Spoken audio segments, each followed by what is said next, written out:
안녕하세요. 토갈량입니다. 금일 스포츠픽 시작합니다. 제 첫 경기, 파리 생제르맹 대 님 올랭피크 경기입니다. 파리 생제르맹. 파리 생제르맹은 현재 리그 4위에 위치해 있으며 이전 경기에서 앙제를 상대로 6대1 완승을 가져오며 4연승을 이어가고 있습니다. 현재 디마리아와 베르나트, 쿠르자와 테러가 부상과 징계로 인해 출전이 어려운 상황이지만 상대와의 경기력에서 우위를 보이고 있는 상황이기 때문에 공백을 보이고 있는 선수들로 인해 경기력에서는 영향을 주지 않을 것으로 판단됩니다. 네이마르와 음바페 등 강한 전력을 자랑하고 있으며 지속적으로 폼을 유지하고 있습니다. 또한 측면 공격이 활발하며 개인 기량 역시 뛰어난 모습을 보이고 있는 상황이기 때문에 어렵지 않게 경기 흐름을 주도할 수 있을 것으로 판단됩니다. 이번 경기는 파리 생제르맹이 승리를 가져오며 5연승의 흐름을 이어갈 수 있을 것으로 예상합니다. 님 올랭피크.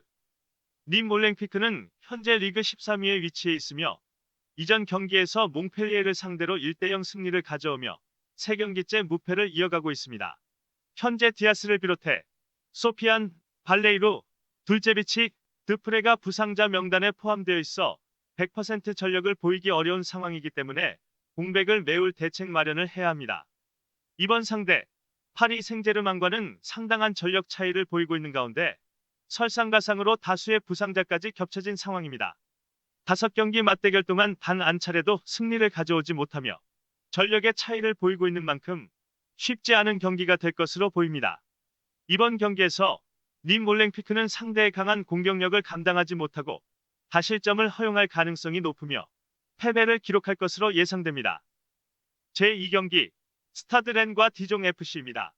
스타드렌은 현재 리그 1위에 위치해 있습니다. 이전 경기에서 랭스를 상대로 2대2 무승부를 기록. 올 시즌 6경기 동안 패배를 기록하지 않고 상당히 좋은 경기력을 보이고 있는 상황입니다. 최근 하락세를 보이고 있는 디종과의 대결은 비교적 어렵지 않을 것으로 보입니다. 이전 경기 점유율 싸움에서 압도하며 경기 흐름을 주도했지만 슈팅에 비해 득점이 많이 나오지 않은 점은 아쉬운 상황입니다. 니앙과 테리어가 부상해서 아직까지 복귀하지 못하고 있지만 지라시와 훈우가 공격 자원의 공백을 메워주고 있어 전력에서의 감소는 없을 것으로 보입니다. 현재의 경기력을 유지한다면 스타드레는 무패를 이어갈 것으로 예상합니다. 이어서 디종입니다. 디종은 현재 리그 22위에 위치해 있습니다. 이전 경기에서 보르도를 상대로 3대0 패배를 가져오며 시즌 시작 이후 6경기 동안 단 한 차례도 승리를 가져오지 못하는 부진을 보이고 있는 상황입니다. 현재까지 3득점 13실점으로 상당히 하락세를 보이고 있어 팀 전체적인 정비가 필요할 것으로 보입니다. 상대와의 맞대결에서는 3승 2패로 근소하게 앞서고 있지만 최근 경기력이 상당히 좋지 못한 상황이기 때문에 어떠한 대책을 만들어내며 상대의 상승세를 꺾어낼 수 있을지 의문입니다. 이번 경기에서 디종은 스타트렌과의 대결에서 승점을 챙기는 것은 어려울 듯합니다. 제3경기 한국 프로농구 부산 KT와 전주 KCC와의 경기입니다. 부산 KT는 지난 동부전에서 80대 84로 패배를 당했습니다. 게다가 주축인 허운 선수가 허리 통증으로 인해 출장이 불투명한 엄청난 악재를 맞았습니다. 하지만 지난 경기에서 마커스 데릭슨이 25득점을 올렸고 지난 오리온전에서는 3점 슛 7개를 성공시키며 이름값을 증명했습니다. 존 이그브도 역시 좋은 골 및 장악 능력을 선보이고 있다는 점은 긍정적인 측면입니다. 또한 허운 선수가 없는 상황에서 동부를 상대로 크게 밀리지 않았다는 점 역시 이번 경기에 좋은 결과가 있을 것으로 예상됩니다. 이어서 전주 KCC입니다. 지난 오리온전에서 92대 79로 큰 점수 차이로 승리를 거뒀습니다. 그러나 이날 대승은 오리온에서 제프 위디가 부상으로 나오지 못하며 골 밑에서 엄청난 열세를 안고 있었기 때문에 긍정적으로만 볼 수 없습니다. 락거나 송교창, 타일러, 데이비스의 컨디션은 괜찮아 보이지만 이정현 선수의 경기력이 좀처럼 올라오지 않고 있습니다. 이정현 선수의 경기 운영 능력에 따라 전주 KCC의 경기력에 기복이 심한 만큼 이정현이 살아나지 않으면 확실하게 승리를 장담할 수 없습니다. 제4경기 여자 프로농구 부천 하나원큐와 용인 삼성생명 경기입니다. 부천 하나원큐는 지난 신한은행전에서 55대 73 패배를 당했습니다. 인사이드 전력은 타 팀에 비해 출중하다는 평가를 받고 있지만 리바운드 싸움에서 완전히 밀리며 열세에 몰렸습니다. 지난 시즌에도 리바운드 최하위를 차지했고 반전을 꾀하며 양인영 선수를 영입했지만 양인영 선수의 활약은 아직까진 기대에 비해 저조합니다. 이정현, 이하은, 백지은 등 기존 선수들의 반등은 이루어지고 있지만 양인영 선수의 부진으로 인해 여전히 골 및 타점을 극복하지 못하고 있고 이는 이번 경기에서도 치명적인 약점이 될 것으로 전망합니다. 용인 삼성생명은 지난 부산 BNK와의 경기에서 97대 87로 10점 차 승리를 거뒀습니다. 특히 부산 BNK가 청주 KB스타즈를 꺾었던 팀인 것을 감안하면 삼성생명의 경기력이 얼마나 뛰어났는지를 알 수 있습니다.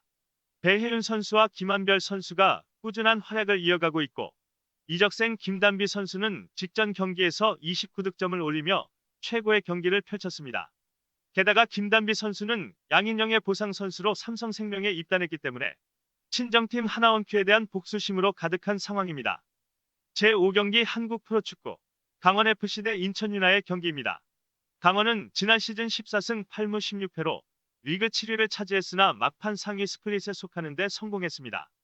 김병수 감독 체제를 유지한 강원은 올겨울 김승대, 이영재, 임채민 등 고무열, 신신세계 등 능력 있는 국내 자원들을 다수 영입하며 전력 보강에 성공했습니다. 강원은 최근 2연승을 달리며 상승세를 타고 있습니다. 특히 최근 4경기 연속 후반전에만 득점을 몰아치며 끝까지 공격에 집중력을 잃지 않는 모습을 보였습니다. 올라운더 스타일의 센터백 고무열 선수를 중심으로 미드필더부터 상대를 압박하는 특유의 팀 컬러를 최대한 활용해 스피디한 좌우 돌파로 경기 흐름을 이어가고 있습니다. 김지현 선수와 고무열 선수가 여전히 안정적인 득점력을 선보이고 있기 때문에 이번 경기에서 최소한 1득점 이상 올릴 것으로 예상됩니다. 게다가 최근 수비력 또한 안정적입니다. 지난 부산 원정에서는 클린시트를 달성했을 정도로 수비력이 좋아졌습니다. 또한 상대팀 인천이 최근 들쑥날쑥한 경기력을 선보이고 있기 때문에 이번 경기에서도 클린시트 달성 가능성이 충분해 보입니다. 반대로 인천 유나이티드는 지난 수원전에서 0대1로 패배했습니다. 최근 경기력 기복이 매우 심한 모습이고 최근 19경기 8골의 무고사 선수가 집중 견제를 당하고 있습니다. 이 상황에서의 또 다른 해결사가 필요한 시점인데 마땅한 선수가 없다는 것이 문제입니다. 아길라르의 최근 플레이 메이킹 능력도 주춤하고 있기 때문에 이번 경기에서도 무득점에 그칠 가능성이 큽니다. 그나마 다행인 점은 최근 수비력 자체는 상당히 안정적인 모습을 보여주고 있습니다. 최근 5경기에서 단 2실점만 내주었습니다. 그러나 공격력이 약한 수원에게 실점을 내준 부분은 불안한 부분이고 최근 강원의 공격력을 고려한다면 클린시트를 장담할 수 없습니다.